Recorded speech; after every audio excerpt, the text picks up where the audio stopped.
Hello बच्चों, मैं हूं आपका ठाकुर सर और हम बात कर रहे थे ह्यूमन हेल्थ एंड डिसीज में रैपिड लेक्चर्स की और रैपिड रिवीजन चल रहा था। आज फिर से हम एक नए टॉपिक्स को स्टार्ट करते हैं और मोस्ट प्रोबेबली आज के लेक्चर में हम टॉपिक को एंड कर देंगे, चैप्टर को एंड कर देंगे। आज हमारा जो टॉपिक है उसका नाम है ह्यूमन का इम्यून सिस्टम। अब हम जानते हैं कि हमारी बॉडी में बहुत सारे टाइप के सिस्टम होते हैं। डाइजेस्टिव सिस्टम है, रेस्पिरेटरी सिस्टम है, एक्सक्रीटरी सिस्टम है, रिप्रोडक्टिव सिस्टम है और इन सभी सिस्टम के अपने अपने काम होते हैं। सबसे पहला सवाल ये आता है कि सर ह्यूमन इम्यून सिस्टम का क्या काम होता है और ये ह्यूमन इम्यून सिस्टम हमारी बॉडी में आखिर होता कहाँ है।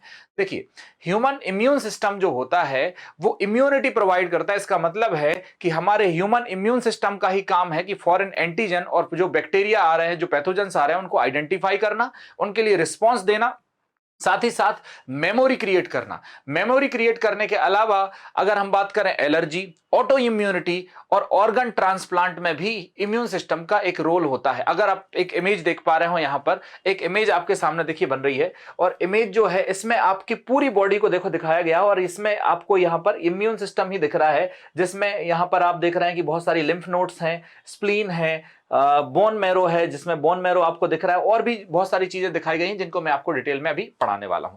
सबसे पहले अपन देखते हैं इम्यून सिस्टम जो है हमारी बॉडी को इम्यूनिटी देता है और ये जो होता है बेटा इम्यून सिस्टम फॉरेन एंटीजन को रिकॉग्नाइज करता है। ये बात आपको लिखी मिल रही है। ये इसका एक और इंपॉर्टेंट रोल होता है कहां पर, एलर्जी में, ऑटो इम्यून डिसीज में और ऑर्गन ट्रांसप्लांट में। देखिए, जैसे कि आपको कभी छींक आती है, खांसी आती है, वाटरी आईज हो जाती हैं, आंखों में से पानी आने लग जाता है, नाक में से पानी आने लग जाता है, शरीर पर फफोले आ जाते हैं, स्किन का कलर या टोन चेंज हो जाती है और भी बहुत सारी चीजें होती है, उसी को एलर्जी कहते हैं। ऑर्गन ट्रांसप्लांट में भी इम्यून सिस्टम का पर्टिकुलर रोल होता है। इसको एक एक करके अपन आगे बात करते हैं। हमारी बॉडी में इम्यून सिस्टम सर किस चीज से बनता है? देखिए, कोई भी बॉडी सिस्टम है, कोई भी ऑर्गन सिस्टम है, उसमें ऑर्गन्स होते हैं, टिश्यूज होते हैं, सेल्स होते हैं। तो वैसे ही इम्यून सिस्टम में लिम्फोइड ऑर्गन होते हैं, लिम्फोइड टिश्यू होते हैं और हम कह सकते हैं लिम्फोसाइट एक स्पेशल टाइप की सेल लिम्फोसाइट होती है और लिम्फोसाइट एक स्पेशल टाइप का सॉल्युबल प्रोटीन बनाती है जिसके लिए हम क्या कहते हैं, एंटीबॉडीज कहते हैं। So these all comprises the immune system.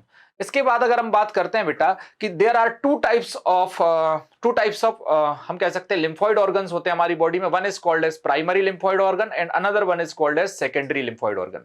अगर हम प्राइमरी लिम्फॉइड ऑर्गन की बात करते हैं प्यारे बच्चों, तो प्राइमरी लिम्फॉइड ऑर्गन क्या होता है, तो एनसीईआरटी इसके लिए लिखती है कि जहां पर लिम्फोसाइट जो होती हैं वो मैच्योर होती हैं और डिफरेंशिएट होती हैं और साथ ही साथ इमेच्योर से मैच्योर होती है। मतलब वो एंटीजन सेंसिटिव बन जाती है, वो जानने लगती है कि अपना कौन है, जानने लगती है कि अपना कौन नहीं है, बाहर से कौन आ रहा है, उसके साथ कैसा ट्रीटमेंट करना, उसको कैसा रिस्पॉन्स देना है। जब वो ये सीख जाती है, जिस भी जगह पर वो सीख रही होती हैं, तो उसी को हम प्राइमरी लिम्फॉइड ऑर्गन कहते हैं। हमारी बॉडी में दो प्राइमरी लिम्फॉइड ऑर्गन है, जैसे कि आपको दिख रहा होगा, one is called as bone marrow and another one is called as thymus. Sir ये बोन मैरो क्या होता है? मैंने बहुत नाम सुन रखा है बोन मैरो का। ये बोन मैरो कहां होता है? तो हमारी बॉडी की जितनी भी लार्ज बोन्स होती हैं, क्या होती हैं बेटा, लार्ज बोन्स होती हैं, उनके बीच की ये जगह होती है। देखिए ये बोन दिख रही है आपको, ये बोन के बीच की ये जगह जो दिखती है इसी को बोन मैरो कहते हैं। यहाँ ये येलो बोन मैरो, यहाँ पर डब्ल्यूबीसी बनती है, ये रेड बोन मैरो है, यहाँ पर आरबीसी बनती है। तो बोन मैरो ही वो जगह है जहां पर हमारी ब्लड की सारी सेल्स का निर्माण होता है। इसका मतलब हम कह सकते हैं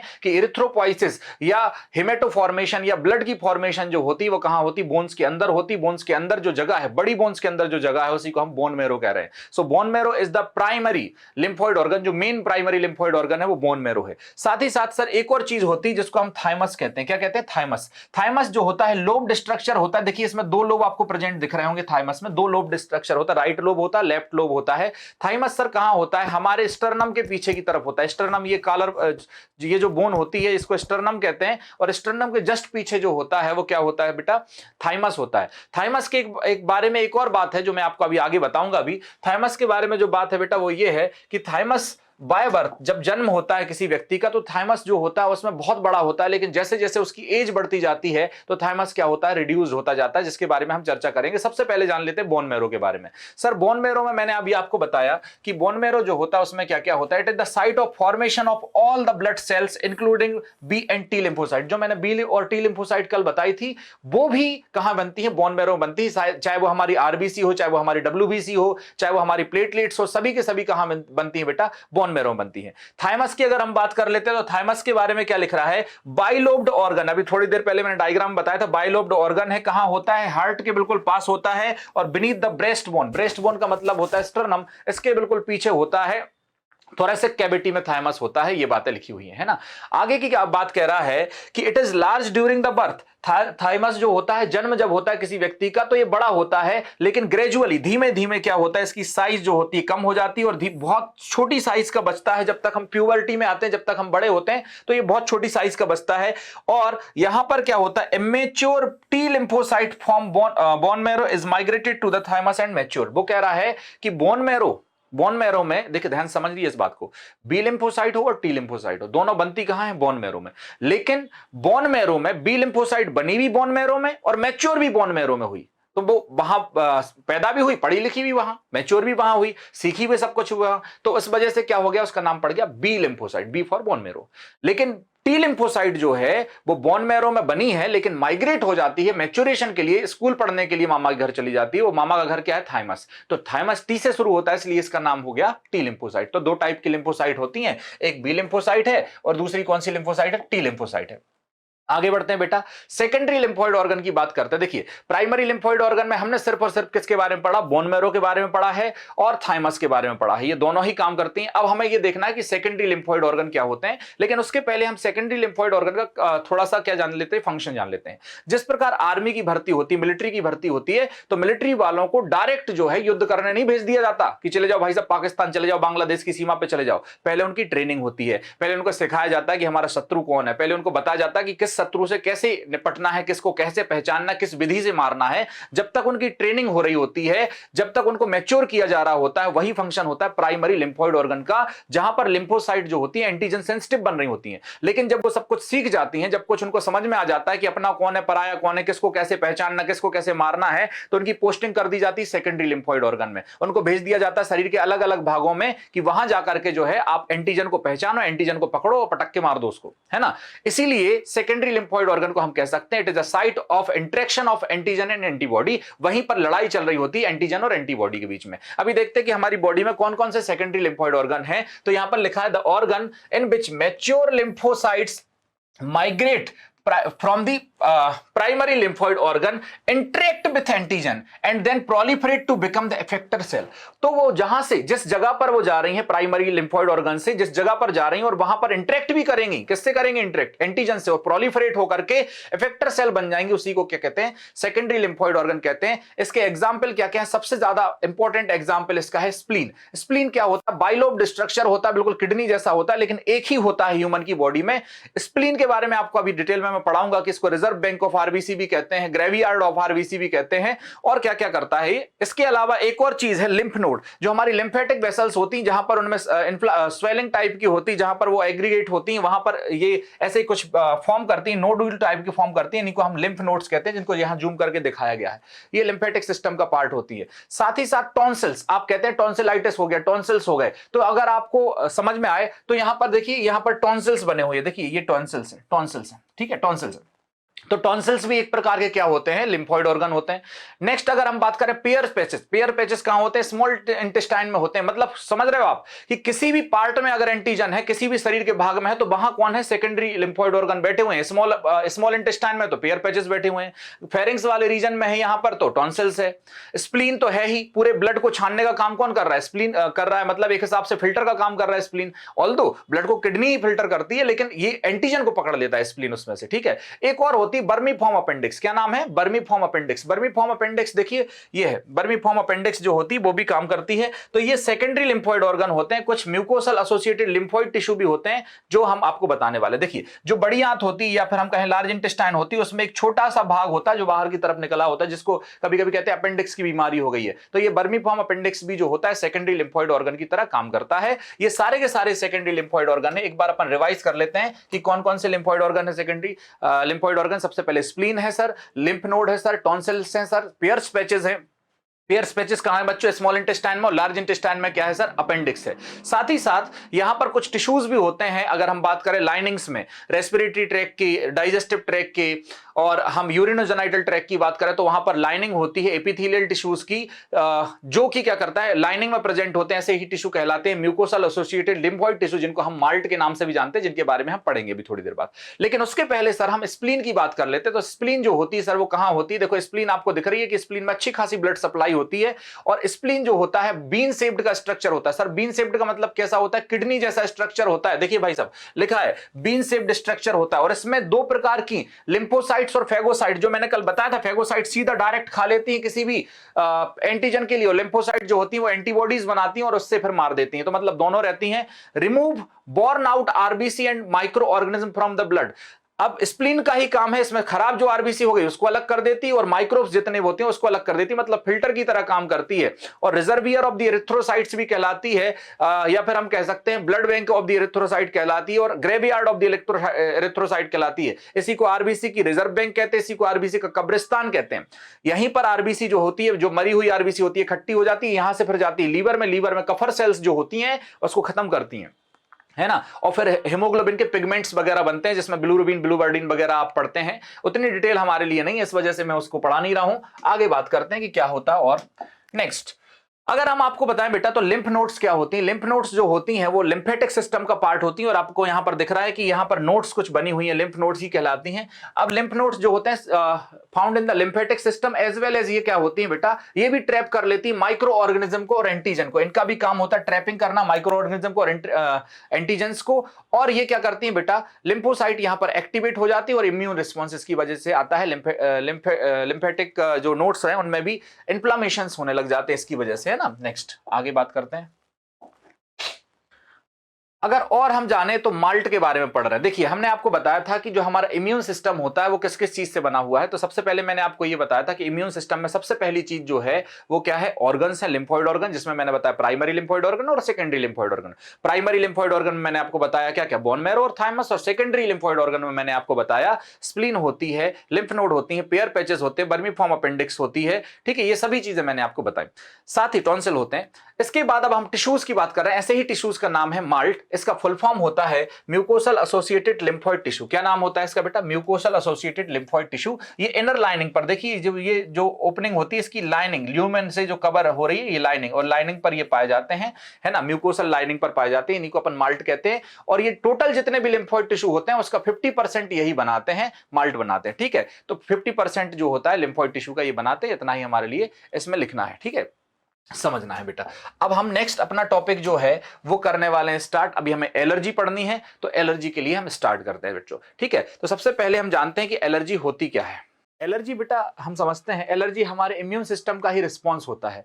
तो एनसीईआरटी इसके लिए लिखती है, it is the exerted response of the immune system और टू द एंटीजन। और जो एनवायरमेंट में कोई भी एंटीजन आ रहा है, चाहे वो डस्ट पार्टिकल हो, चाहे वो पोलन ग्रेन्स हो, चाहे वो एंटीजन्स हो, जिनके लिए हमारी इम्यून सिस्टम जो होता है रिस्पॉन्स देता है, उसी को एलर्जी कहते हैं। एलर्जी को कैरेक्टराइज कर सकते हैं सिम्टम से, ठीक है। और जो भी एलर्जी करते हैं उनको हम एलर्जेंट कहते हैं। कुछ एलर्जेंट्स या सब्सटेंस जो है वो हमारे लिए एग्जाम्पल दिए हैं एनसीईआरटी में, जैसे माइट्स हो सकते हैं, डस्ट हो सकती है, पोलन ग्रेन हो सकते हैं, एनिमल्स का डेंडर हो सकता है, फर हो सकती है, ये सब चीज। देखिए पोलन ग्रेन क्या है भाई? पोलन ग्रेन जो फ्लावर्स वगैरह से निकलते हैं, मोल्ड हो सकते हैं, पेट का डेंडर हो सकता है, किसी किसी व्यक्ति को जो है जानवरों के जो डेंडर निकलता है उससे एलर्जी हो जाती है, माइट से हो जाती है। और कई कई बार तो स्थिति ऐसी हो जाती है स्किन की कि उस पर फफोले जैसे पड़ जाते हैं। नेक्स्ट सर, एलर्जी को कैसे कैरेक्टराइज करते हैं? तो एलर्जी जो होती है उसको कैरेक्टराइज करते हैं रनिंग नोज से, वाटरी आईज से, या फिर हम कह सकते हैं स्नीजिंग से, या फिर हम और भी चीजों से कर सकते हैं। लेकिन एंटीबॉडीज एक प्रोड्यूस होती है, और उस एंटीबॉडी का नाम है, बहुत इंपॉर्टेंट है बेटा, ये याद रख लेना, IgE। तो यहां पर कह रहा है antibodies produce against the allergens. Allergens अगर किसी में चेक करना हो कि उसमें एलर्जी है कि नहीं है, तो उसमें देखा जाता है कि IgE कितना बड़ा। अगर उसमें IgE ज्यादा बड़ा है, एसिनोफिलिया है, या फिर IgE की मात्रा ज्यादा है, तो कहीं ना कहीं उसमें एलर्जी है। और फिर एलर्जेंट टेस्ट कराए जाते हैं। एलर्जेंट टेस्ट कैसे कराए जाते हैं कि हर एक एलर्जेंट, जो भी संभावित एलर्जेंट होता है, उसकी छोटी छोटी सी मात्रा दी जाती है, और ऑब्जर्व किया जाता है कि किसके प्रति संवेदनशीलता ज्यादा है शरीर की, उसी को देखते हैं। अब ये क्या होता है, जो एलर्जी जो होता आईजीई जो होती है वो मास्ट सेल से बाइंड हो जाती है जाकर के, और मास्ट सेल जो होती है वो केमिकल्स निकालती है, कुछ केमिकल्स के नाम है हिस्टामिन और सेरोटोनिन, और हिस्टामिन और सेरोटोनिन जो होती है वो क्या करते हैं बेटा, वो रिएक्शन दिखाते हैं, वो इफेक्ट दिखाते हैं हिस्टामिन और सेरोटोनिन। अब हिस्टामिन और सेरोटोनिन के कुछ ऐसे भी इफेक्ट हो सकते हैं जैसे कि ब्रेंकियो कॉन्ट्रेक्शन होता है, जैसे अस्थमा में होता है, अस्थमा में व्यक्ति को क्या करता है, सांस लेने में दिक्कत होने लगती है, तो वो एलर्जी है। अब फिर एक आप जानते हो कि फुसफुस होता है, ऐसे फुसफुस लगा दो उसमें, है ना, जैसे वो दबंग फिल्म में सलमान खान की मम्मी को लगा देते हैं, तो उसमें क्या होता है, उसमें ब्रेंकियो डायलेटर्स होते हैं, तो वो तुरंत के तुरंत जाकर के उस जो रास्ता पतला हो गया ना जिसकी वजह से दिक्कत आ रही है उसको चौड़ा कर देते हैं, तो तत्काल असर, त्वरित तत्काल असर उसका दिखाई देने लग जाता है। अब हमें यह जानना है कि सर एलर्जी तो है, एलर्जी में हमने अभी जान लिया कि एलर्जी में क्या क्या सिम्टम्स आ रहे हैं, एलर्जी में हमने देखा, देखो सिम्टम्स क्या क्या है, वो स्नीजिंग, स्नीजिंग मतलब बहुत खांसी होगी, बहुत मतलब बहुत छींकें आएंगी, सॉरी बहुत छींकें आएंगी। कई कई लोगों को तो धूप से ही एलर्जी होती है, धूप में जाएंगे तुरंत लाल पड़ जाएंगे, छींकते ही रहेंगे, छींकते ही रहेंगे। कई कई लोग बिल्कुल मॉर्निंग में उठते ही हैं और उनको कोई एलर्जेंट कॉन्टेक्ट में आ जाता है तो लगातार छींकें आने लग जाती, तो एलर्जी में स्नीजिंग बहुत ज्यादा होती है। साथ ही साथ सर वाटरी आईज होती है, आंखों में से पानी निकलना, नाक में से पानी निकलना, सांस लेने में दिक्कत होना, वीजिंग साउंड आने लग जाता है, सांस लेते हैं तो घरघराहट जैसी आवाज आने लग जाती, तो ये एलर्जी है। Sir determination of the allergy या कॉज ऑफ एलर्जी कैसे करते हैं, कि कैसे पता चलता है कि सर की किसको किससे एलर्जी है, तो देखो यहां पर एक टेस्ट लग रहा है, यहां पर कई एलर्जेंट डाले जा रहे हैं और एलर्जेंट की रिएक्शन टेस्ट करते हैं। इसका मतलब the patient is exposed to the और injected with the very small dose of the possible allergen and then reaction is studied. अगर जो संभावित लग रहा है कि भाई ये कौन से एटमॉस्फेयर में रह रहा है, इसकी डेली रूटीन क्या है, इसकी लाइफस्टाइल क्या है, उस हिसाब से जो एलर्जेंट पॉसिबल लग रहा है उनका टेस्ट लगाया जाता है, और जिसमें वो रिएक्शन ज्यादा देखने को मिलती है तो हम समझ जाते हैं कि यही संभावित जो है एलर्जेंट हो सकता है। वरना तो नॉर्मली उसको सीबीसी से करा करके या फिर आईजीई की मात्रा भी देखी जा सकती है और बाकी चीजों से भी कराया जा सकता है, लेकिन बेस्ट है कि एलर्जेंट टेस्ट लगाया जाए। नेक्स्ट अगर बात करें तो सर एलर्जी का ट्रीटमेंट क्या होता है, देखिए क्योंकि एलर्जी के दौरान हिस्टामिन बढ़ गया है, सेरोटोनिन बढ़ गया है, तो एलर्जी का ट्रीटमेंट है एंटी हिस्टामिन ड्रग्स या फिर स्टेरॉइड्स भी दे सकते हैं, लेकिन बेटा स्टेरॉइड्स बहुत लंबे समय तक देना ठीक नहीं होता है हेल्थ के लिए, और कुछ एड्रेनलिन वगैरह भी दे सकते हैं जो कि सिम्टम्स को दबा देते हैं एलर्जी को। जैसे आप जानते हैं कि जनरली हम कुछ दवाइयां देते हैं एलर्जी को ट्रीट करने के लिए, मोल्टाल्यूका लिवोसिट्राजिन देते हैं, सिट्राजिन वगैरह देते हैं, तो ये क्या करते हैं, ये अगेंस्ट द एलर्जी काम करते हैं। डिपेंड करता है अब एलर्जी कैसे, जैसे कि अस्थमा एक एलर्जी है जो रेस्पिरेटरी डिसीज की वजह से हो सकती है, कई कई लोगों के लिए अस्थमा। अब देखिए यहां पर जो मैं बात बता रहा था आपको कि ये जो पंप लेयर रहते हैं वो, है ना, तो ये उससे तुरंत के तुरंत उसको क्या करते हैं, रिलीव कर देते हैं। अब मॉडर्न डे लाइफ स्टाइल जो है उसमें भी इम्यूनिटी जो है वो कहीं ना कहीं प्रभावित हो रही है और बहुत सेंसिटिव होते जा रहे हैं हम एलर्जेंट के लिए। Many childrens in the metro city suffer from the allergy and asthma due to the sensitivity of the environment, this is due to the protected environment provided by the early in the life. अब क्या हो रहा है, आजकल की माएं बहुत concern हो गई हैं, वो चाहती हैं उनके लल्ला को थोड़ी सी मिट्टी ना लग जाए, खासकर शहरों में। अब शहरों में क्या हो रहा है, कोई 21वें माले पे रह रहा, कोई 19वें माले पे रह रहा है, कोई 17वें माले पे रह रहा, तो उनके बच्चों ने मिट्टी देखी ही नहीं है। 4-5-8 साल हो गए ना वो मिट्टी में गए, ना धूल में गए, ना धूल से उनका कांटेक्ट हो पाया, ना किसी चीज से। तो अब क्या होगा, जब एलर्जेंट गया ही नहीं बॉडी में, प्राइमरी रिस्पॉन्स ही नहीं मिला है, तो वो बहुत ज्यादा सेंसिटिव हो जाते हैं। फिर ऐसे ही लोग जब मामा के यहां जाते हैं गर्मियों की छुट्टियों में तो बीमार पड़ जाते हैं, तो 4 दिन में वापस लौटना पड़ता है। क्योंकि एनसीईआरटी लिख रही है बेटा स्पष्ट रूप से, देखिए क्या लिख रही है, मैं आपको पढ़ के भी सुनाता हूं। Modern day life style result lowering the immunity. Modern day life style ने हमारी इम्यूनिटी को क्या कर दिया, कम कर दिया है। फिर क्या कर रहा है, मोर सेंसिटिविटी टू द एलर्जेंस, जिसकी वजह से हम बहुत ज्यादा सेंसिटिव हो गए हैं, किसके लिए, एलर्जेंस के लिए। ठीक है, many childrens in the metro cities जो बड़ी बड़ी सिटीज हैं उनके बच्चे suffer from the allergies and asthma due to the sensitivity to the environment, क्योंकि एनवायरमेंट के लिए बहुत सेंसिटिव हो गए। अब अपन कई लोग ऐसे होते हैं, कहीं का थोड़ा सा भी पानी पी लिया बीमार पड़ गए, और कई लोग जो होते हैं एकदम कुएं का पानी पी लेंगे, नदी का पानी पी लेंगे, तालाब का पानी पी लेंगे, कहीं का पानी पिला दो सब पचा जाएंगे। क्यों, क्योंकि वो उतने ज्यादा सेंसिटिव नहीं होते पर्टिकुलर एलर्जेंस के लिए। ठीक है, नेक्स्ट फिर क्या कह रहा है, this is due to the protected environment provided early in the life. इसलिए पहले के जमाने में बच्चे जो है बहुत खेलते थे, तरह तरह के मिट्टी वाले खेल हुआ करते थे उस जमाने, बंटे खेलते थे लोग, है ना, गुप्पा खेलते थे, हमारे बुंदेलखंड में गुप्पा चलता है, गुप्पा खेलते थे। तो मिट्टी वाले खेल बहुत होते थे, और मिट्टी वाले खेल होंगे निश्चित बात है बच्चे मिट्टी कांटेक्ट में जाएंगे। आजकल लूडो, कैरम और बाकी सब चीजें मोबाइल में पबजी वगैरह खेलने लगे हैं, तो मिट्टी का कांटेक्ट ही नहीं हो पा रहा, तो सेंसिटिविटी बहुत ज्यादा बढ़ती जा रही है, जो कि गलत है। कम से कम एक्सपोजर में तो आना चाहिए बच्चों को एंटीजन के। ठीक है, नेक्स्ट अगर हम बात करें और बातें करते, ऑटो इम्यूनिटी क्या होती है, ये भी बड़ा एक इंपॉर्टेंट रोल है। इसके लिए मैं एक छोटी सी कहानी आपको सुनाता हूं। जनरली मैं अपनी क्लास में ये कहानी सुनाता हूं। एक नायक और नायिका जो है वो हाथ पकड़ के रोड की तरफ जा रहे थे, रोड से जा रहे थे और एक दूसरे से बड़ी मधुर मधुर बातें करते हुए जा रहे होंगे और अचानक से क्या होता है कि लड़की जो है रोड साइड चल रही होती है और तभी एक गाड़ी आती है और गाड़ी से टकरा जाती है। अब गाड़ी से टकरा गई तो लड़का एकदम घबरा जाता है और उसको उठाकर हॉस्पिटल में ले जाता है और हॉस्पिटल में उसका ट्रीटमेंट चलता है। थोड़ी देर बाद डॉक्टर आता है और कहता है कि अब आप उनसे मिल सकते हैं। लड़का अंदर जाता है और लड़का अंदर जाकर के देखता है कि अब तुम ठीक हो, अच्छा है सब, कैसे हो गया, क्या हो गया, ऐसे पूछ रहा होता है और लड़की तभी थप्पड़ मार देती है। आपको लग रहा होगा कि लड़की इसलिए थप्पड़ मार रही है कि भाई तुमने मुझे रोड साइड क्यों चलाया, तुमने ध्यान क्यों नहीं दिया, तुम इतने लापरवाह कैसे हो सकते। लेकिन उसने थप्पड़ मार के ये कहा हुआ आर यू, इसका मतलब है कि वो भूल गई, उसकी याददाश्त चली गई। वास्तव में हमारी बॉडी में भी क्या होता है कि जब हमारी सेल्स, जो हमारी हायर वर्टिब्रेट्स की हम बात कर रहे हैं, हायर वर्टिब्रेट्स में एक एबिलिटी होती है तो distinguish between self and non self. जब हमारी सेल्स वही भूल जाती हैं, जब हमारा ये कैरेक्टरिस्टिक जो है डिफरेंशिएशन का कैरेक्टरिस्टिक लॉस्ट कर देती है हमारी सेल, तो वो कभी कभी ऐसी स्थिति बन जाती है कि हमारी ही एंटीबॉडी हमारी ही सेल्स पर अटैक कर देती हैं, जिससे हमारे ही शरीर का नुकसान होने लग जाता है। इसी कंडीशन को हम ऑटो इम्यूनिटी कहते हैं। क्या कहते हैं? Auto immunity. अब यही बात एनसीईआरटी कैसे लिख रही है, इसको जरा समझेंगे बेटा। In higher vertebrates memory based acquire immunity कैसी रहती है? Memory based acquire immunity evolve होती है on the basis of the ability to differentiate foreign organism और सेल्फ सेल। हमारी इम्यूनिटी में एक एक्वायर्ड इम्यूनिटी में ये बेटा खूबी है कि वो हमारे खुद की सेल्स को जानती है और फॉरेन ऑर्गेनिज्म को जानती है और दोनों के बीच में डिफरेंशिएट कर लेती है और उसी के हिसाब से ट्रीटमेंट करती है। Sometimes due to genetic and due to other unknown reason, आज भी हमें नहीं पता है, बहुत सारे ऑटो इम्यूनिटीज नहीं हो जाती, आज भी पता नहीं क्यों हो गई। कहते नहीं कि अचानक खड़े थे, खड़े खड़े लकवा लग गया, बाएं पैर बाएं तरफ लग गया, दाएं तरफ लग गया, माइस्थीनिया ग्रेविस हो गया, पता ही नहीं चल रहा, अननोन रीजन है। डॉक्टर से पूछते हैं कब तक ठीक हो जाए, कह रहे हो तक सकता है 1 हफ्ते में हो जाए, हो सकता है जीवन भर में ना हो पाए। तो ऑटो इम्यूनिटी डिसीज ऐसी होती है बेटा, देखो लिखा भी है, sometimes due to genetic disorder, genetic की वजह से हो सकती है, और sometime other unknown reasons the body attacks to the self cell. Body क्या कर रही है? खुद की सेल पर अटैक कर रही है, खुद की सेल पर अटैक कर रही है, अपनी टीम वाले अपनी टीम को मार रहे हैं, सोच लो, है ना, resulting in the damaging the body. It is called as auto immune disease. जैसे कि एक रूमेटेड अर्थराइटिस है। रूमेटेड अर्थराइटिस में क्या होता है? साइनोवियल मेम्ब्रेन डैमेज हो जाती, पेन्नास कुछ पार्टिकल्स निकलने लग जाते, आर्टिकुलेट कार्टिलेज डैमेज हो जाता है, ये रूमेटेड अर्थराइटिस है। देखो रूमेटेड अर्थराइटिस में हाथों की क्या स्थिति हो गई, यहां पर कुछ एबनॉर्मल एंटीबॉडीज बन जाती हैं जो हमारी शरीर की सेल्स को नुकसान कर रही हैं, ठीक है। ऐसी ही एक हाशिमोटो डिसीज होती है जो थायराइड ग्लैंड को नष्ट कर देती है। ऐसी होती है आईडीडीएम। आईडीडीएम का फुल फॉर्म बताना कमेंट में क्या होता है?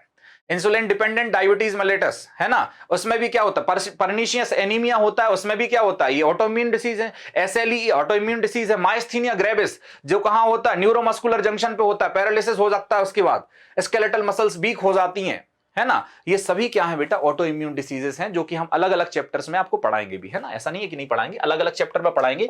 और जब हम आपको ये तो हम बिल्कुल शॉर्ट रिवीजन करा रहे हैं जिसमें हम सिर्फ नाम ले रहे हैं। जब हमारे ऐसे लेक्चर्स आएंगे बेटा जिसमें हम डिटेल में चीजें पढ़ाएंगे तो उसमें बहुत बढ़िया तरीके से और चीजें समझेंगे। हम अगले पड़ाव की ओर बढ़ रहे हैं, अगले टॉपिक की ओर बढ़ रहे हैं। हमने अभी तक ये देख लिया है कि बहुत सारी डिसीज होती हैं। अब एक मेजर डिसीज अगर पूछी जाए तो उसके बारे में हम पूछ रहे हैं और उसके बारे में हम पढ़ने जा रहे हैं, और जो सबसे ज्यादा वेटेज रखती है बोर्ड में और नीट में, उसी का नाम है एड्स। आज हम एड्स के बारे में बात करते हैं बेटा, आइए समझते हैं। एड्स जो है इसका फुल फॉर्म क्या होता है? एड्स का फुल फॉर्म होता है acquired immuno deficiency syndrome. Acquired immunodeficiency syndrome, इसी को हम एड्स कहते हैं। क्या कहते हैं? एड्स कहते हैं। सर सबसे पहला सवाल आ जाता है कि क्या एड्स जो है एक जन्मजात रोग है? तो कई बच्चे ये सोचते हैं कि हाँ बाय बर्थ हो सकता है, लेकिन बाय बर्थ इसको कंसीडर नहीं किया जा सकता, बिकॉज क्योंकि एड्स जब अगर किसी एम्ब्रियो में या फीटस में हो रहा है तो वो उसकी मदर से उसको मिला है, मदर से मिला तो उसने एक्वायर्ड किया है, ना कि अपने साथ लेकर के आया है। इस वजह से कहीं भी ऐसा लिखा हो कि एड्स जो है कॉन्जेनाइटल डिसीज है या बाय बर्थ की डिसीज है या फिर जन्मजात रोग है, तो नहीं है, क्योंकि it is acquired by the foetus from the mother, है ना। That's why AIDS is a acquired disease. That's why acquired disease, कोई भी व्यक्ति उसको प्राप्त करता है, जन्म से उसके पास नहीं आया। Sir what is the syndrome? Syndrome का मतलब क्या होता है? It is a group of symptoms. जब एक साथ कई प्रकार के लक्षण बॉडी में दिखाई देने लग जाते हैं तो इसी को हम सिंड्रोम कहते हैं, इसी को हम क्या कहते हैं? सिंड्रोम। अब यहां पर एक और बात है, इसी बीमारी के लिए हम स्लिम डिसीज भी कहते हैं, क्योंकि ये भाई साहब आपको दिख रहे होंगे अगर यहां, तो बिल्कुल स्लिम डिलिम हो गए, आदमी सूख के कांटा हो जाता है, एक प्यार में और एक एड्स में, दोनों में, है ना, सूख के कांटा हो जाता है आदमी। तो यहां पर देख लो भाई साहब, बहुत खतरनाक डिसीज है ना, एक प्रेम रोग और एक एड्स रोग, दोनों ही नहीं करने चाहिए आदमी को। आ जाओ, एड्स जो है वो एड्स क्या है? एचआईवी वायरस से होता है। किससे होता है? एचआईवी वायरस से। सर एचआईवी वायरस से होता है एड्स, तो इसमें हो क्या जाता है ये हमें समझना है। देखिए भाई साहब, एड्स कौन से हमारी बॉडी के सिस्टम को अफेक्ट करता है ये भी हमें जानना है। तो एड्स जो होता है हमारे इम्यून सिस्टम को इम्यून सिस्टम में डिफिशियंसी कर देता है।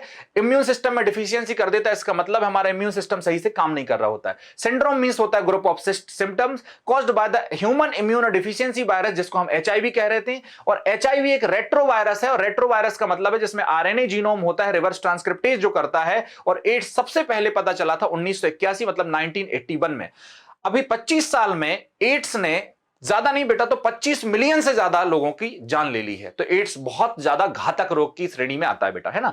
नेक्स्ट अगर अपन बात कर रहे हैं ट्रांसमिशन की, तो सर एड्स कैसे कैसे हो सकता है? Sexual contact with infected person, अगर किसी व्यक्ति को पहले से एड्स है और उसके साथ शारीरिक संबंध बनाया जाए, अगर उसके साथ सेक्सुअल कांटेक्ट स्थापित किया जाए, तो निश्चित सी बात है, because it is STD, sexually transmitted disease, तो वो एक व्यक्ति से दूसरे व्यक्ति में हो सकता है। सबसे खतरनाक बात ये है बेटा, क्योंकि इसकी महिलाएं जो होती हैं एसिम्प्टोमेटिक होती हैं। कभी महिलाओं को एसटीडी होती है, सेक्सुअली ट्रांसमिटेड डिसीज होती है, तो उनको खुद नहीं पता होता कि उनको बीमारी है। और अगर कोई व्यक्ति जो है अननोन पर्सन के साथ सेक्सुअल रिलेशनशिप में जाता है, तो उसको पता भी नहीं चलता है कि कब जो है वो संक्रमण जो है, इंफेक्शन जो है उसको लग गया।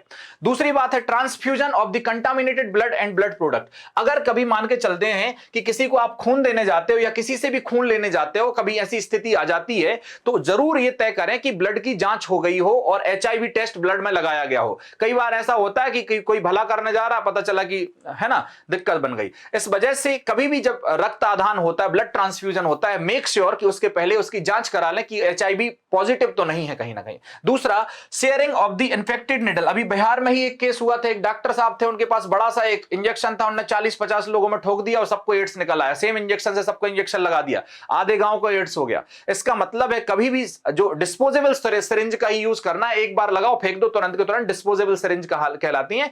जनरली सिरिंज को या निडल्स को शेयर करने वाले कौन लोग होते हैं? जो ड्रग्स लेते हैं। जनरली हम देखते हैं कि ड्रग लेने वालों की एक गैंग होती है, वो आपस में, अगर सिगरेट भी कोई पी रहा तो एक ही सिगरेट 4 लोग पीते हैं। वैसे ही जब ड्रग्स लगाते हैं तो ड्रग्स लगाने वाले भी एक निडल से ही ड्रग जो है इंट्रावीनसली लगाते रहते हैं, और उनमें से एक व्यक्ति इंफेक्टेड होता है तो पूरी की पूरी पार्टी में जितने लोग हुए और जितने लोगों ने उस सिरिंज से ड्रग जो है नशा किया होगा, सबके सब बीमार हो सकते हैं। तो ये भी एक मोड ऑफ ट्रांसमिशन है। अगला जो है sir, from the infected mother to the child through the placenta. देखिए भाई साहब, प्लेजेंटा से देखिए क्या होता है कि मां पूरी कोशिश करती है, मतलब नेचर पूरी कोशिश करता है कि बच्चे को एड्स ना हो इन्फेक्टेड मदर से। तो 33% होते हैं, इसको वर्टिकल ट्रांसमिशन कहते हैं। क्या कहते हैं? Vertical transmission. लेकिन अगर मां ने ये गलती कर दी कि चलो भाई बच्चा हो गया, और होने के बाद मान लो कि एड्स पॉजिटिव नहीं निकला, लेकिन फिर मां अपना दूध ना पिलाए उसको, क्योंकि अगर वो दूध पिला देगी तो डेफिनेटली फिर उसको एड्स हो जाएगा, है ना। So these are some modes of transmission of the AIDS, की कैसे एड्स किसी में हो सकता है। अब कुछ अफवाहें भी हैं जिनके बारे में हमें ध्यान रखना है कि एड्स किस किस चीज से नहीं होता, जो भी मैं आपको बताऊंगा। लेकिन उसके पहले जान सकते हैं कि एड्स होने की संभावना किन लोगों में ज्यादा है। High risk of people getting AIDS, individual which are having multiple sexual partner, जिनके पास मल्टीपल सेक्सुअल पार्टनर है, उनमें एड्स होने की बहुत संभावना है। Individual who require prepared blood transfusion, जिनको कोई बीमारी हो और बार बार उनमें जो है ब्लड ट्रांसफ्यूजन होता है, उनमें एड्स होने की संभावना ज्यादा है। और ऐसे लोग, अगर हम बात करें कि drug addict who take drug intravenously, जो ऐसे इंजेक्शन लगाते हैं अपने हाथ में, इंट्रावीनसली ड्रग लेते हैं, उनको एड्स होने की संभावना ज्यादा है। और ऐसा बच्चा जो इन्फेक्टेड मां के गर्भ में पल रहा हो, ऐसे बच्चे को भी एड्स होने की संभावना है। सो दीज आर सम, हम कह सकते हैं यहां पर प्रोबेबिलिटीज ज्यादा है एड्स होने की। अब कुछ बातें मैं बेटा ऐसी भी बताने वाला हूं जिनसे आपको यह समझना है, जो आपकी जागरूकता के लिए, कि एड्स कैसे नहीं होता है। देखिए, अगर किसी व्यक्ति के साथ आप घूम रहे हो, उसको हक कर रहे हो, किसिंग से भी, इन स्पाइट ऑफ किसिंग भी यहां पर इंक्लूडेड है, ठीक है। अगर उसके साथ खाना खा रहे हो, या कोई कीड़ा है या कोई मच्छर है जिसने आपको काटा और वो जाकर एड्स के पेशेंट को काटा और आपको आकर के काट दे, तो उससे भी एड्स नहीं होगा, है ना। टॉयलेट सीट, अगर सेम टॉयलेट सीट अगर आप यूज कर रहे हो तो उससे भी एड्स नहीं होता है। साथ में नहा रहे हो, साथ में खा रहे हो, छींकने या खांसने से, एक दूसरे के साथ अगर कोई रह रहा है, एक पेशेंट मतलब रूम पार्टनर भी है किसी का जो एड्स पेशेंट है, अगर वो साथ में रह रहे हैं, कोई परेशानी नहीं है। बस ब्लड ट्रांसफ्यूजन, सीमेंट ट्रांसफ्यूजन या कुछ ऐसी मेजर चीजें जो है, मेजर प्लाज्मा ट्रांसफ्यूजन बॉडी से एक दूसरी बॉडी में नहीं होना चाहिए। नॉर्मल फिजिकल कांटेक्ट रखने से, बातचीत रखने से, एक दूसरे के साथ घूमने फिरने से एड्स नहीं होता है। ये एक बहुत जागरूकता वाली चीज है, इस पर से वैल्यू बेस्ड क्वेश्चन बनने की संभावना है। हाथ मिलाने से भी एड्स नहीं होता, ऑब्वियस ही बात है। वायरस जो HIV वायरस है does not spread by mayor touch and physical contact. Normal touch और फिजिकल कॉन्टेक्ट से नहीं होता है, लेकिन फिजिकल सेक्सुअल कॉन्टेक्ट से जरूर होता है, ये बात ध्यान रखना है, ठीक है। It spread only through the body fluids, क्योंकि बॉडी फ्लूइड से ही ये स्प्रेड हो सकता है, और बॉडी फ्लूइड में मेजर बॉडी फ्लूइड जो है बेटा ब्लड है और सीमन है। सीमन और ब्लड से तो डेफिनेटली जो है वो एड्स ट्रांसफ्यूज हो जाता है। नेक्स्ट अगर हम बात करें, अभी एक देखते हैं कि एड्स में बेटा there is a time lag होता है from the few months to the 5 to 10 year between the infected and the appearance of the symptoms. यही सबसे खतरनाक बात है जो एड्स को बहुत खतरनाक बनाती है। देखिए एक और बात ध्यान रखिएगा कि कभी जब आप नाई की दुकान पर जाते हैं और नाई की दुकान पर जो दाढ़ी या बाल बनवाते हैं, तो आपको यह देखना है कि नाई जो है वो नई ब्लेड का यूज करे, क्योंकि कभी कभी ऐसा भी हो जाता है कि मान के चलो तुम्हारे पहले आया था, उसको जो यूज करा था उसमें अगर मान के चलो थोड़ा सा ब्लड का पार्टिकल लग गया, तो वो बहुत माइन्यूट ब्लड भी जो है अगर ट्रांसफ्यूज होता है तो उससे भी एड्स के चांसेस बन जाते हैं। और सबसे बड़ी एड्स की दिक्कत यह है बेटा कि एड्स जब होता है, जब एड्स का वायरस बॉडी में एंटर करता है तो पता ही नहीं चलता। वो तब तक आपकी बॉडी को परेशान नहीं करेगा जब तक वो अपनी पूरी संख्या नहीं बढ़ा लेगा। बहुत ज्यादा संख्या बढ़ा लेगा और आपको ऐसा लगेगा उसको कि अब मैं इसको पटक सकता हूं, अब मैं इसको परेशान कर सकता हूं, तभी वो जो है अटैक करेगा। इसी को कहते हैं अपॉर्चुनिस्टिक अटैक। क्या कहते हैं? Opportunistic attack. और सबसे मेन बात क्या है कि इसका सिम्टम आने में या इसकी जो स्टेज आने में, एड्स तक की स्टेज आने में 5 से 10 साल तक का गैप भी लग सकता है। आपकी इम्यूनिटी पे डिपेंड कर रहा है। आपकी इम्यूनिटी बहुत अच्छी है, आपको बहुत दिनों बाद सिम्टम आएंगे, पता चला 7-8 साल बाद आ रहे, 10 साल बाद आ रहे, तो आपको याद तक नहीं आएगा कि कहां से एड्स हुआ है, क्योंकि 10 साल पुरानी बातें किसको याद रहेंगी, है ना। तो फ्यू मंथ से लेकर के 10 साल तक का इसका इंक्यूबेशन पीरियड हो सकता है। इसका मतलब जिस दिन पैथोजन गया है बॉडी में, उसके 5 साल 10 साल बाद तक भी सिम्टम आएंगे। मतलब उतने समय तक आदमी को पता ही नहीं चल रहा, तो कितने लोगों को फैला देगा वो, सोचो ही, है ना। तो इस वजह से ये थोड़ी सी खतरनाक बीमारी हो जाती है। अपन आज समझते हैं बेटा कि एड्स जो है वो हो कैसे रहा है और एड्स की मैकेनिज्म क्या है, रिप्लिकेशन ऑफ द एड्स कैसे है, ये समझते हैं। अब देखिए यहां पर आपको अगर दिख रहा होगा तो ये एड्स का वायरस है। एड्स का वायरस जो होता है आरएनए वायरस होता है। आरएनए वायरस होता है और इसके पास एक एंजाइम होता है जिस एंजाइम का नाम है रिवर्स ट्रांसक्रिप्टेज। अब अगर आप समझो यहां पर आपको क्या दिख रहा है, ये एड्स का वायरस है, आरएनए, इसमें आरएनए जीनोम होता है। ये रिवर्स ट्रांसक्रिप्टेज एंजाइम जैसे जैसे आगे बढ़ेगा तो रिवर्स ट्रांसक्रिप्टेज का काम होता है डीएनए से क्या बना देना, सॉरी आरएनए से क्या बना देना, डीएनए। तो अब वो डीएनए बन गया। अब जैसे ही मान के चलो कि हमारी बॉडी की कुछ सेल्स होती हैं जैसे कि मैक्रोफेज और टी हेल्पर सेल, इनमें जाकर के एड्स का वायरस अटैक करता है। अब कैसे अटैक करता है मैं आपको 1 by 1 समझा रहा हूं, पहले आप इस पूरी थ्योरी को समझिए। मान लेते हैं प्यारे बच्चों, इसको यहां कर देते हैं, मान लेते हैं कि ये रेट्रोवायरस, क्या बेटा रेट्रोवायरस है। रेट्रोवायरस के पास क्या है, वायरल आरएनए का कोर है। वायरल आरएनए मतलब इसके पास जो जेनेटिक मटेरियल है वो कैसा कौन सा है बेटा, आरएनए है। और बाहर की तरफ एक प्रोटीन लगा होता है, बाहर की तरफ एक प्रोटीन लगा होता है। अंदर इसके 3 एंजाइम होते हैं, एनसीईआरटी ने मेंशन नहीं किए, मैं बता देता हूं। एक रिवर्स ट्रांसक्रिप्टेज होता है, एक इंटीग्रेज होता है और एक प्रोटीएज होता है जो इनकी मदद करते हैं। आगे बढ़ते हैं, मान के चल लेते हैं ये चाहता है इस पर अटैक करना। ये एनिमल की सेल है, मान लेते हैं मैक्रोफेज है या टी हेल्पर सेल है, कुछ भी ले लेते हैं। और ये इसका खुद का जीनोम है और ये इसका डीएनए है। और ये बीच का भाग जो है साइटोप्लाज्म और यहां पर जो है ये प्लाज्मा मेम्ब्रेन। आपको लगता है समझ में आ रहा होगा। इसके बाद मान के चल लेते हैं कि वायरस जो है इन्फेक्ट करना चाह रहा है नॉर्मल सेल को। अब कैसे करेगा, वायरस पूरा का पूरा खुद नहीं जाएगा, वायरस बस अपना क्या भेज देगा, अंदर आरएनए भेज देगा। आरएनए भेज देगा, कहां पर भेज देगा, सेल में। अब यही आरएनए किसका यूज करेगा, डीएनए। अब यही आरएनए रिवर्स ट्रांसक्रिप्टेज का यूज करेगा तो आरएनए से क्या बन जाएगा बेटा, डीएनए बन जाएगा। अब ये डीएनए जो है, अगर ये डीएनए बन गया, ध्यान से समझना, तो डीएनए अगर ये बन गया तो यही डीएनए इंटीग्रेज की मदद से यहां पर जाकर के क्या हो जाएगा बेटा, फिट हो जाएगा, इंटीग्रेटेड हो जाएगा। तो हमारी बॉडी को लगेगा कि यार ये तो अपना ही डीएनए है, बहरूपिया बन के आया, देखो। अब यहां पर इंटीग्रेटेड हो गया तो इसी डीएनए से फिर क्या बनेगा भाई, इसी डीएनए से आरएनए बनेगा। आरएनए बन गया, ये आरएनए बना तो हमारी सेल में है, यहां से गया ना डीएनए, यहां इनकॉर्पोरेट हो गया था, यहां से आरएनए बन गया। अब आरएनए बन गया है, अब ये आरएनए क्या बनाएगा बेटा, प्रोटीन बनाएगा। अब प्रोटीन तो बना है, बनाया तो हमारी सेल ने, लेकिन प्रोटीन हमारा थोड़ी है, ये वायरस का प्रोटीन है, क्योंकि वायरस का ही तो जीनोम गया था।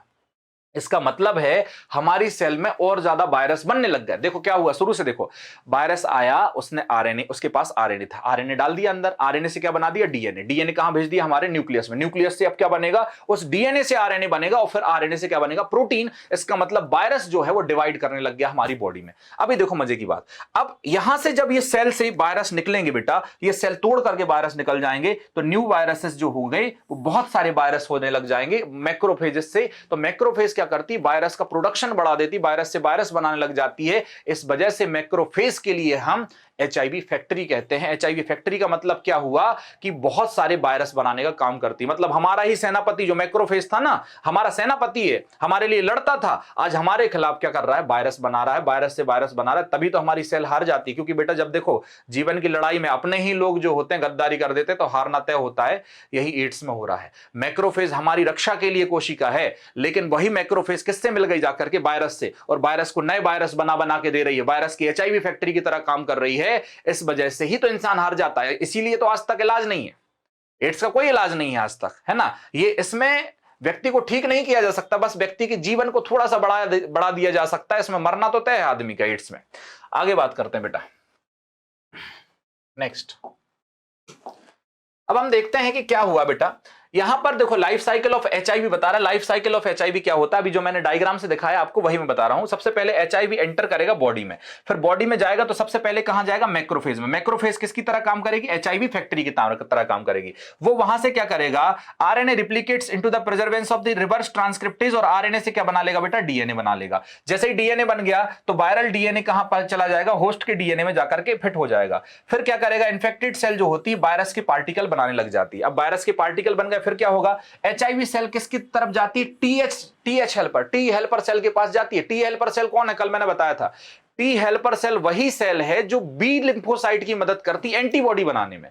अब टी हेल्पर सेल के पास CD4 रिसेप्टर होते हैं, इसके पास GP120 वो होता है, एपिटोप होता है, जिसकी वजह से दोनों में बाइंडिंग हो जाती है, तो वो उसके अंदर भी एंटर कर जाता है। अब देखो ध्यान से, अब ये टी हेल्पर सेल में भी जाएगा, रिप्लिकेट करेगा और प्रोजेनी वायरस बनाएगा, अटैक कर देगा दूसरी टी हेल्पर सेल पर। तो टी हेल्पर सेल्स जो हो जाएंगे वो डिक्रीज हो जाएंगे, और डिक्रीज टी हेल्पर सेल हो गई, टी हेल्पर सेल धीरे धीरे कम हो गई, तो बी लिम्फोसाइट की कोई मदद करने वाला नहीं बचा। बी लिम्फोसाइट की कोई मदद करने वाला नहीं बचा तो फिर क्या नहीं बनेगी, एंटीबॉडी नहीं बनेगी, और एंटीबॉडी नहीं बनेगी तो इम्यूनिटी वीक हो जाएगी, और इम्यूनिटी वीक हो जाएगी तो पैथोजेंस को मौका मिलेगा कि चलो इस आदमी को क्या करते हैं, बीमार करते हैं। तो कई प्रकार के ऐरे गहरे नत्थु खैरे दुनिया भर के पैथोजेंस आएंगे और एक ही व्यक्ति को बेचारे को परेशान करने लग जाएंगे, उसको तरह तरह के सिम्टम्स दे देंगे, और तरह तरह के सिम्टम्स एक साथ होना सिंड्रोम कहलाता है। इस वजह से एचआईवी बहुत घातक है। आ गई बात समझ में कि नहीं आ गई। अब यहां देखो क्या लिखा हुआ है, ये मैक्रोफेज है, मैक्रोफेज से निकले और कहां पहुंच गए, टी हेल्पर सेल में। और ये देखो डायग्राम, अगर आप देख रहे हो, इसका डायग्राम देख पा रहे हो बेटा,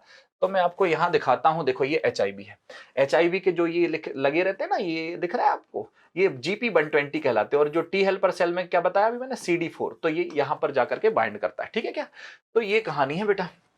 आ जाओ आगे बढ़ते हैं अपन। Effect, diagnosis and treatment of the AIDS, कि क्या क्या एड्स के इफेक्ट हैं, कैसे उसको डायग्नोस करेंगे और कैसे उसका ट्रीटमेंट करेंगे। सबसे पहले अगर हम बात करते हैं, during this period the person suffers from the fever, diarrhoea और वेट लॉस। बहुत ज्यादा वेट में कमी आती है, डायरिया होता है, दस्त लगते हैं, बिल्कुल लगातार दस्त लगते हैं, और पर्सन में जो है फीवर आने लग जाता है, क्योंकि टी हेल्पर सेल कम होती जा रही हैं, और टी हेल्पर सेल कम होती जा रही है तो इम्यूनिटी खत्म होती जा रही है, जिसकी वजह से वायरस जो होता है, जिसकी वजह से व्यक्ति में इम्यूनिटी कम हो रही है। तो सबसे पहले तो उसको टीबी हो जाता है। टीबी को कहते हैं माइकोबैक्टीरियम जो है उसकी डिसीज हो जाती है, वायरस की डिसीज हो जाती है, फंजाई की डिसीज हो जाती है, टैक्सोप्लाज्मा नाम की कुछ फंजाई वगैरह होती हैं जो आसपास हमारे रहते हैं पैथोजेंस, वो सबसे पहले अटैक करते हैं ना। जब खराब समय आता है तो सबसे पहले पड़ोसी जो होते हैं वो साथ छोड़ते हैं, पता ही आपको, पड़ोसी अगेंस्ट में खड़े हो जाते हैं। डायग्नोसिस कैसे करेंगे भाई साहब, डायग्नोसिस करेंगे एलिसा से। किससे करेंगे, एलिसा जो होती है एंजाइम लिंक्ड इम्यूनोसॉर्बेंट ऐसे होती है, जिसको मैं बायोटेक्नोलॉजी में आपको पढ़ाऊंगा भी, और वेस्टर्न ब्लॉटिंग करके जो है इसका कंफर्मेटरी टेस्ट किया जा सकता है। सर ट्रीटमेंट क्या है एचआईवी का, भाई साहब ट्रीटमेंट एंटीवायरल ड्रग दे देते हैं, ATZ वगैरह दे देते हैं। ठीक है, हार्ट से यूज करते हैं। हार्ट का मतलब होता है कि इसमें कॉकटेल मेथड कहते हैं इसको, तरह तरह के चीजों को मिला करके एक हम चीजें बना लेते हैं। ठीक है, हाईली एंटी वायरल है ना, ट्रीटमेंट जो होती है हाईली एंटी रेट्रोवायरल, जो हाईली एंटी रेट्रोवायरल ट्रीटमेंट जो होता है उसको हार्ट कहते हैं ना। तो जो एंटी रेट्रोवायरल ट्रीटमेंट होता है, ऐसे कुछ ट्रीटमेंट्स भी हैं। एड्स से कैसे बच सकते हैं भाई साहब, ये क्वेश्चन आ सकता है। देखिए एड्स से कैसे बच सकते हैं, सबसे पहले तो लोगों को जागरूक करो एड्स के बारे में। डिस्पोजेबल सिरिंज और निडल्स का यूज करना चाहिए हमारे लिए, ये बताना चाहिए। फ्री डिस्ट्रीब्यूशन ऑफ कॉन्डम तो सरकार कर ही रही है, गवर्नमेंट ने बताया भी था उसमें। अपन ह्यूमन हेल्थ एंड डिसीज में नहीं, रिप्रोडक्टिव हेल्थ में पढ़ते हैं, जो हम बात कर रहे थे किसकी, हमने जब देखा था कि गवर्नमेंट ने बहुत सारे प्रोग्राम्स चलाए थे, है ना, इसके लिए ब्लड बैंक्स को हम एचआईवी से फ्री बनाए, रेगुलर एचआईवी का चेकअप भी करवा सकते हैं, सेफ सेक्स की तरफ हम अप्रोच रख सकते हैं, और ड्रग एब्यूज, जो लोग इंट्रावीनसली ड्रग लेते हैं वो ड्रग ना लें, और लोगों को ज्यादा से ज्यादा हम जागरूक करें। तो इस प्रकार से हम एड्स को से बचा सकते हैं। बहुत सारे स्कूल के बच्चे और बहुत सारे एनजीओज भी प्रयास करते रहते हैं, जैसे एक नेको है, नेशनल एड्स कंट्रोल ऑर्गेनाइजेशन है, जो बताता रहता है, ठीक है, इनके बारे में। ये सभी चीजें जो है मैं आपको जो बता रहा था कि टेस्ट करवा लें, है ना, सेफ सेक्स एजुकेट करें, और उसके बाद ड्रग्स ना लें, यही सब चीजें हैं। इसके बाद बेटा हम जो है कैंसर के बारे में पढ़ेंगे, और कैंसर के बाद जो है हम किसके बारे में पढ़ेंगे, कैंसर बचा है हमारा इसमें, और हमारा सिर्फ बचा हुआ है ड्रग्स। तो ड्रग्स और कैंसर जो है एक एक कंबाइंड लेक्चर में जो है बेटा फिनिश हो जाएंगे। तो हम कैंसर और ड्रग्स कंबाइंड कर देंगे, तो इसका मतलब आपका ह्यूमन हेल्थ एंड डिसीज बेटा 4 लेक्चर में कंप्लीट हो गया। 4 लेक्चर को आप, इन 4 लेक्चर की विशेषता ये है बेटा कि आप बस में बैठे हो, है ना, आप घूम रहे हो, आप कुछ भी कर रहे हैं, आपको किसी मटेरियल की जरूरत नहीं, सब यहाँ पर लिखा हुआ है, सब एनसीईआरटी की लाइंस लिखी हुई हैं, आपको सिर्फ मुझे सुनना है, और जैसे ही आप मुझे सुनेंगे और उसके बाद एनसीईआरटी पढ़ेंगे तो 1 to 1 एक एक लाइन आपकी एनसीईआरटी क्लियर हो जाएगी, और इससे फास्ट रिवीजन आपका कुछ नहीं हो सकता है। इसलिए बच्चों ऐसे लेक्चर्स जो है अपने दोस्तों के साथ, आप जिनको जानते हैं उनके साथ प्लीज इनको शेयर कर दीजिए, ताकि और भी लोग ठाकुर सर से पढ़ सके, क्योंकि फ्री में लेक्चर्स हैं बेटा, और ज्यादा से ज्यादा बच्चों का फायदा हो सके, ये मेरा प्लान है। इस वजह से मैं इसको पढ़ा रहा हूँ, रैपिड रिवीजन को, इस टाइम पर। तो प्लीज शेयर कीजिए बेटा, लाइक कीजिए, सब्सक्राइब कीजिए, बेल आइकन को प्रेस कर दीजिए। Thank you.